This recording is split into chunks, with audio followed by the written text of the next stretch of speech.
ওই স্বাধীনতার ঘোষণা দিয়েছে বলে স্বাধীনতার ঘোষণাপত্রের পঞ্চম অথবা ষষ্ঠ প্যারাতে বলেছিলেন যে মরহুম শেখ মুজিবুর রহমান, ওখানে মরহুম লেখা নাই, যে যথাযথভাবে ঢাকায় স্বাধীনতার ঘোষণা করেছেন। ইতিহাস কি তা বলে? বলে না।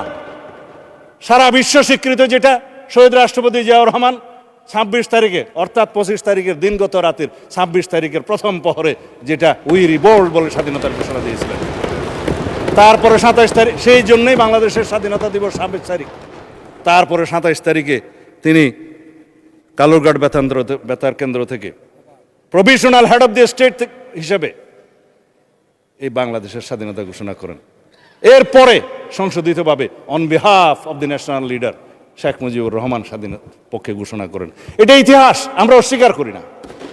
কিন্তু 26 তারিখে স্বাধীনতার ঘোষণাপত্রে তিনি ঘোষণা দিয়েছিলেন বলে যেটা লেখা হলো, অস্বীকার করি না মাননীয় স্পিকার, কারণ এটা একটা ন্যাশনাল আর্কাইভের দলিল। কিন্তু জিনিসটাকে এস্টাবলিশ করার জন্য আর একটা যে তফসিল ঘোষণা করে তথাকথিত একটা তফসিলের নামে যে লেখা হলো যিনি এত তারিখে ঘোষণা দিয়েছেন বেতারের মধ্যে, সেটা তো কোনো গবেষণায় আসে না।